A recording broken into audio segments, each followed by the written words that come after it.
A questão do lado do São Paulo, Tironi, acho que ela é irrefutável em relação a números. E mesmo, o Mauro citou o São Paulo com o Crespo, lá que perdeu de 5-1, mesmo o São Paulo do Diniz, que pegou Flamengos ainda melhores, em fases melhores, ele dificultou mais o jogo do que o São Paulo dificultou no domingo especificamente. Não vou nem contar o 4-0 no Morumbi no ano passado, porque teve aquelas circunstâncias de gols, relâmpagos e expulsão em 10 minutos de jogo.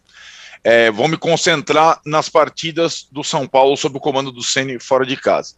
Sob o comando de Diniz, o São Paulo eliminou o Flamengo, ganhou do Flamengo no Brasileiro, ainda com o Visoli como técnico, jogando como?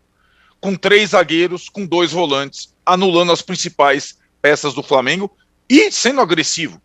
Foi assim, até o Visoli com o Muricy ganhou do Flamengo, campeão brasileiro, né? Naquele jogo que o Mauro lembrou no Morumbi, jogo lá que o Hugo falhou no gol de falta do Luciano.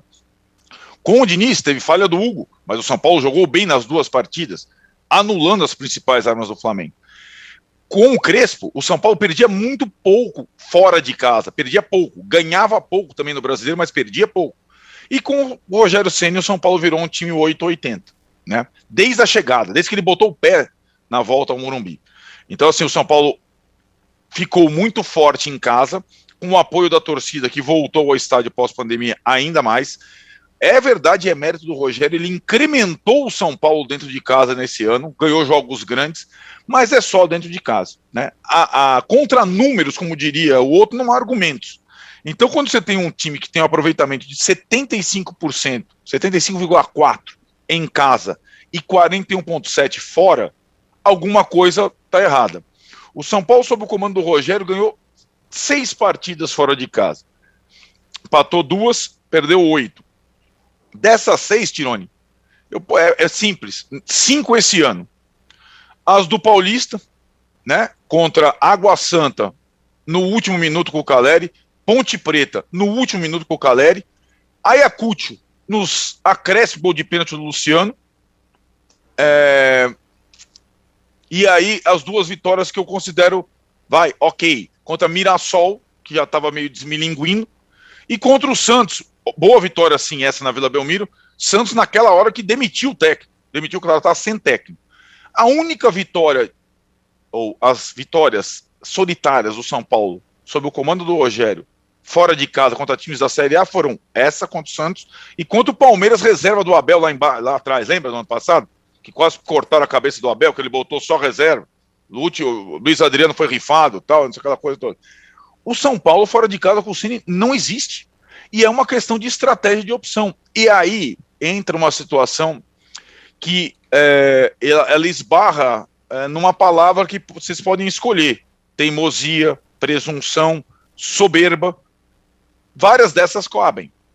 Do São Paulo ter que ser, na cabeça do seu treinador, protagonistas mesmo fora de casa. Para mim, protagonista é você bater o adversário. Esse é o protagonismo do futebol. É você vencer o adversário. E para você vencer o adversário, você tem que propor, sim, e você tem que anular o adversário, sim. O Flamengo ontem desarmou mais e criou mais.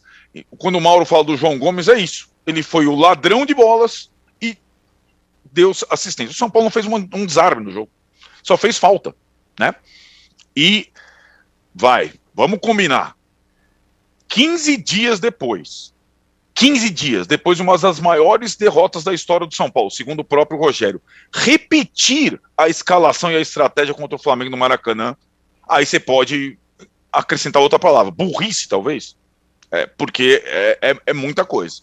E aí eu acho que ou o Rogério pega esses números, dorme com eles e reflete sobre o que está acontecendo, sobre qual que é a principal estratégia fora de casa, ou o São Paulo vai ser esse time de sempre. Vai ter jogos bons em casa, a torcida talvez seja a única torcida que não vaiou ninguém nos últimos 2 anos, então enquanto ela tiver paciência, ela vai apoiar em casa, embora ontem ressaltamos muitos São Paulinos no Maracanã, né, encheram o espaço lá desse tamanho, ou o São Paulo e não é caso de demitir o Rogério, há alguém capaz de discutir futebol com o Rogério? Ele é capaz de ouvir alguém? E digo, Muricy, diretores do São Paulo, ou o Rogério só fala com o auxiliar francês e só ele entende de futebol. Porque, de novo, contra esses números não há argumento. Não há argumento. Não tem defesa. Qual